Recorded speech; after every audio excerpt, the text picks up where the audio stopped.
Saudações, caro internauta, seja bem-vindo à ANGOP. Damos início a mais uma semana com um tema no Viver com Saúde sobre o albinismo. Eu tenho o prazer de ter uma breve conversa com a dermatologista Marília Trindade. Doutora Marília, bom dia, obrigada por ter aceitado o nosso convite. Bom dia. Doutora Marília, o que é exatamente o albinismo?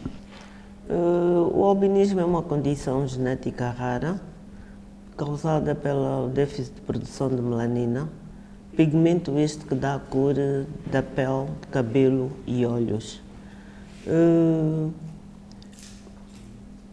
Podemos ter alterações a nível de cabelos, como cabelo branco, cabelo loiro.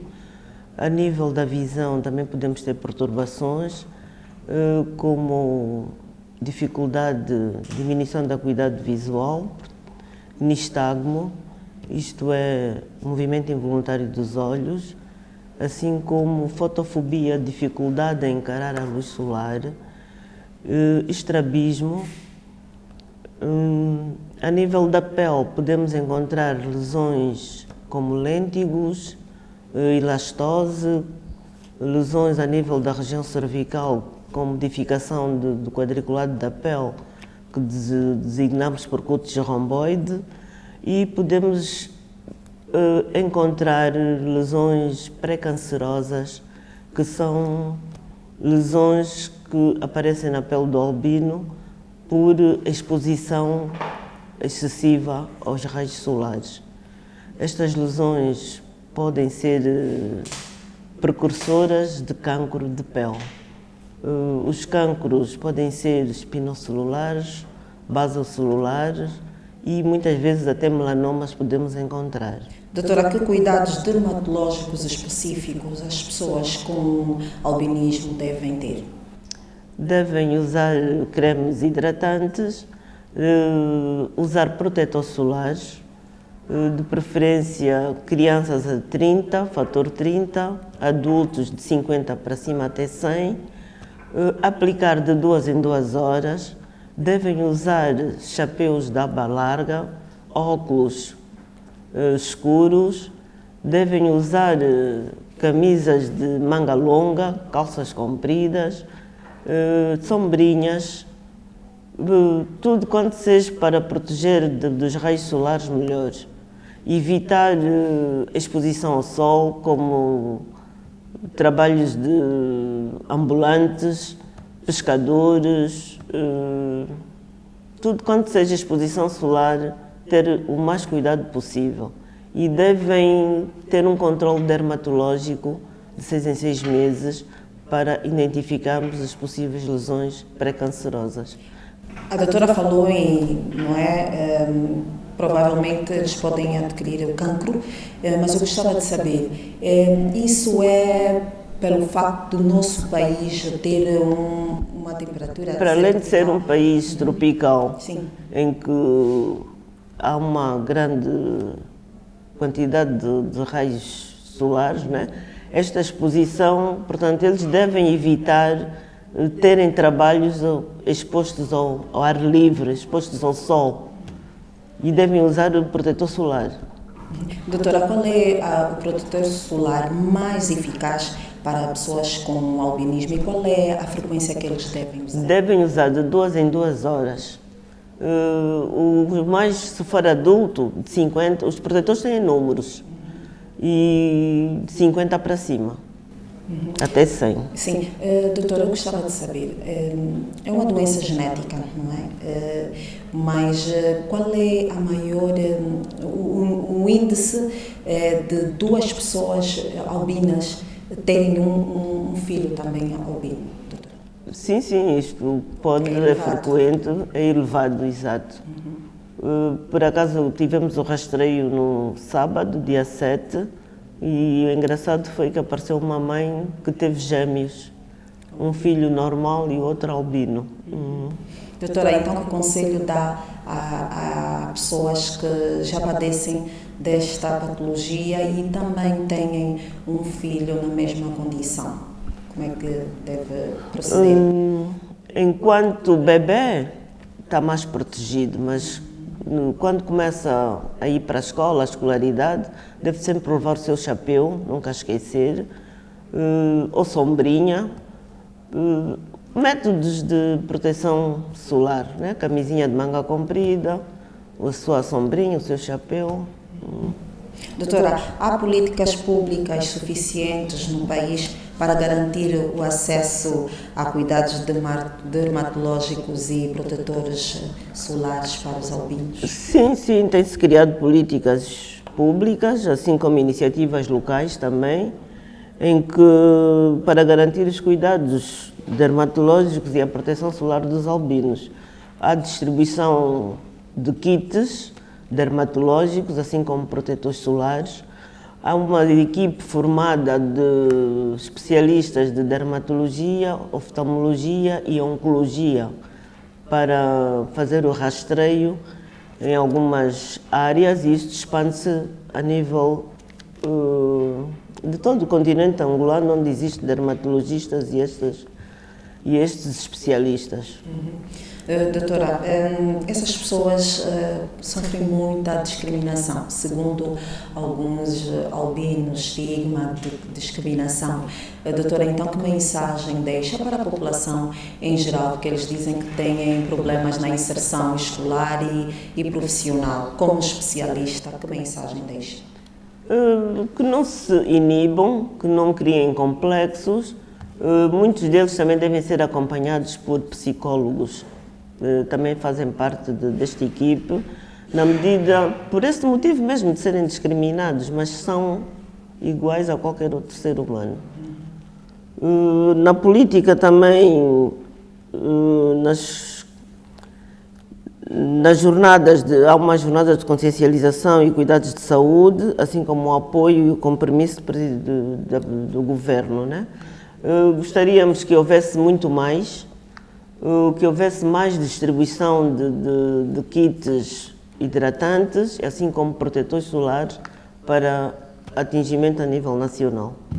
Doutora, apesar de dizer que não está tanto no ativo, durante as suas funções tem atendido muitos pacientes com albinismo? Sim, porque nós temos atendido, normalmente às quintas e sextas eles aparecem, porque nós temos aqui um método que se chama crioterapia, que é para tratar as lesões pré-cancerosas, portanto as lesões que são precursoras de cancro, que eles possam vir a ter. Então nós temos aqui este método e eles costumam aparecer, sim. Ok. Doutora, e tem visto que eles cada vez mais têm tido cuidados com eles mesmos, doutora? O que é que tem verificado? Depende. Há umas que são muito cuidadosas. Há doentes muito cuidadosos, têm uma pele bonita, uma pele limpa, mas há outros, acho que estes são os que têm menos possibilidades e também não cumprem. São vendedoras ambulantes, andam ao sol, com exposição solar, então facilmente fazem essas lesões pré-cancerosas. Os cremes e os protetores solares são fármacos muito caros, doutora. Deveria haver uma subvenção, exato. O governo devia subvencionar periodicamente esses cremes. Ok, doutora, chegamos ao fim da nossa entrevista. De modo geral, quer deixar mais alguma mensagem, acrescentar alguma coisa? O que eu quero recomendar é que pacientes com esse tipo de patologia ou com essa qualidade de pele devem procurar consultar de 6 em 6 meses ou uma vez por ano um dermatologista a fim de se detectar precocemente as lesões pré-cancerosas. Ok. Doutora, muito obrigada e um bom dia para si. Obrigada igualmente. E foi a nossa conversa com a dermatologista Marília Trindade, que apresentou alguns passos de proteção da pele do albino, que deve usar o protetor solar para evitar doenças cancerígenas. Dizer que no mundo, cerca de 1 em cada 20.000 pessoas padece do albinismo. Bem, obrigado por esta oportunidade. Para nós é mais uma honra, é um prazer partilharmos aquilo que foi a nossa vivência no período de meninice. Bem, não foi fácil, não foi uma infância fácil, porque a questão do albinismo, na altura em que nasci e na altura em que cresci, ainda era muito, quer dizer, era uma questão, era um tabu. Não é, as pessoas não estavam muito acostumadas a lidar com a situação do albinismo. Então, na minha comunidade, eu senti, não só na comunidade, mas também na escola, enquanto frequentava a iniciação, muito tabu, muito forte mesmo. Mas graças a Deus conseguimos enfrentar. Claro, não foi, portanto, não foi fácil, foi difícil porque o tabu vigorava com muita intensidade. As pessoas não estavam acostumadas, mas fruto de uma educação familiar também, fruto dos amigos. Os meus amigos ajudaram muito, muito mesmo, e a minha família, estes constituíram peças fundamentais para que eu pudesse enfrentar este grande desafio e superar. Felizmente, a minha comunidade é uma comunidade esclarecida e, graças a Deus, eu não passei por episódios de discriminação na minha comunidade. Mas desde cedo que eu comecei então a trabalhar de forma afincada na minha comunidade, né? Pese embora eles nunca tinham discriminado, mas tinha algumas questões que eles tinham algumas dúvidas, então eu trabalhava na comunidade esclarecendo então aquelas que eram as dúvidas das pessoas em relação ao albinismo. Em relação a tratamentos e aceitação, nós ainda temos um caminho a percorrer. Não estamos num índice de discriminação muito elevado, graças a Deus, mas ainda há muito trabalho por se fazer, porque ainda há muitos setores do nosso país em que a discriminação é camuflada.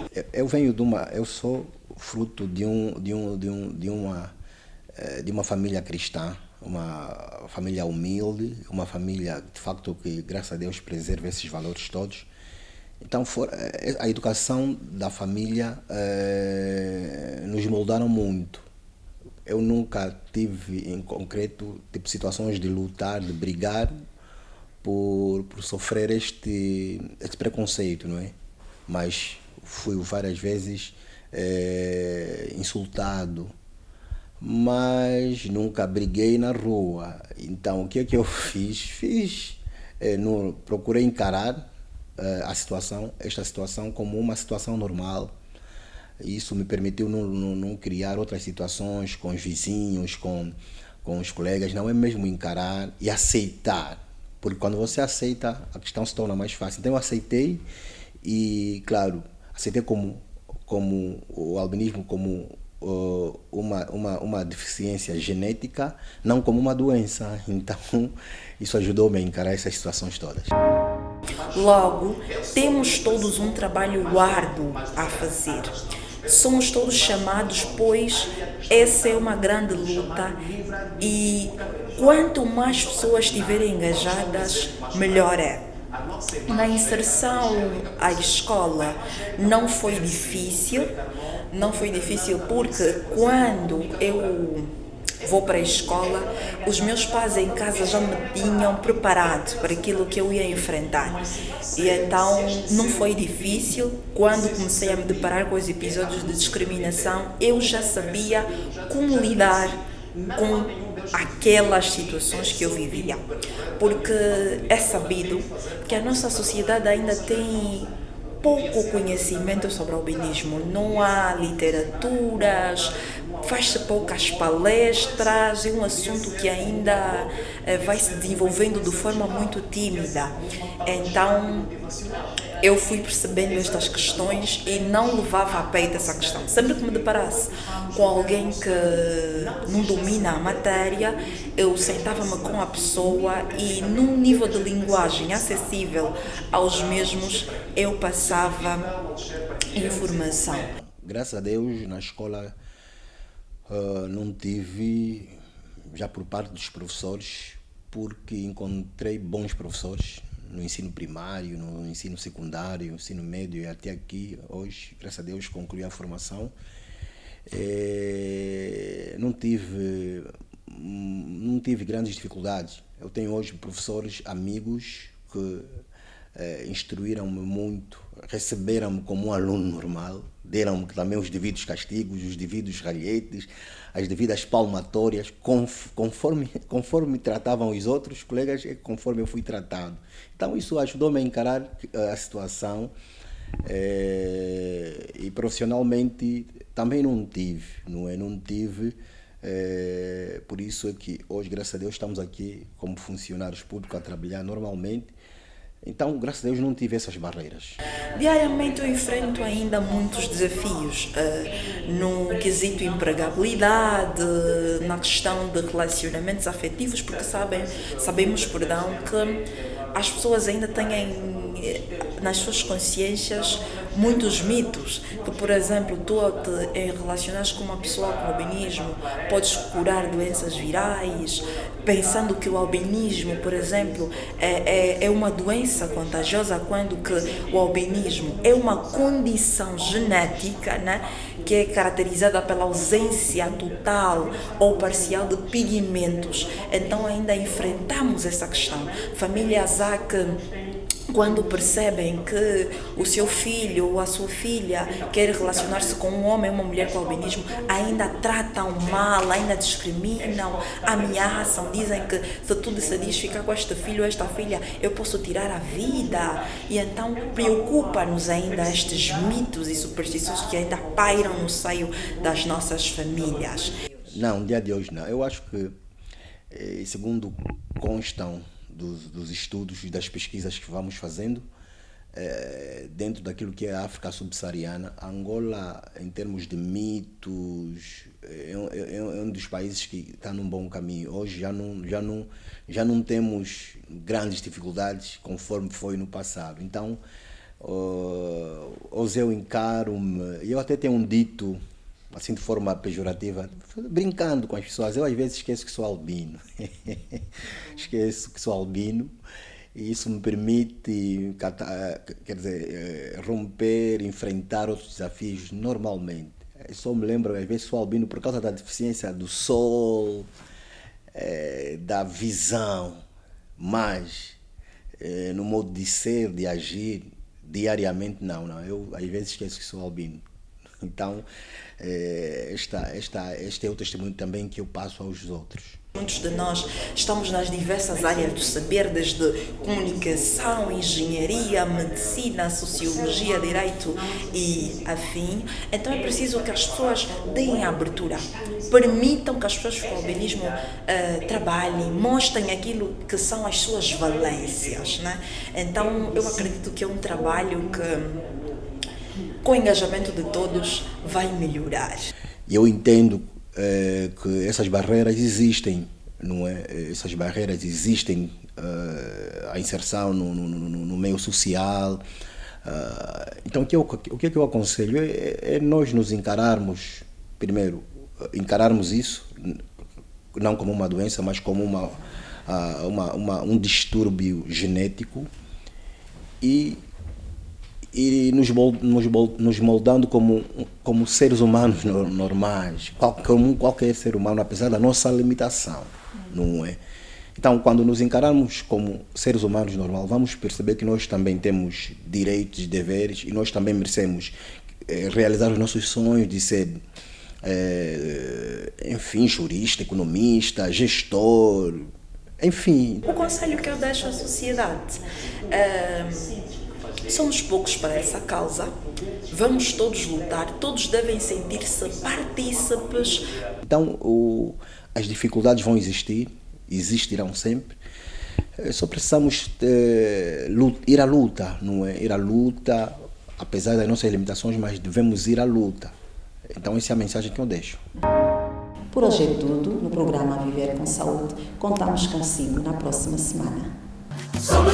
Angola 50 anos. Preservar e valorizar as conquistas alcançadas, construindo um futuro melhor.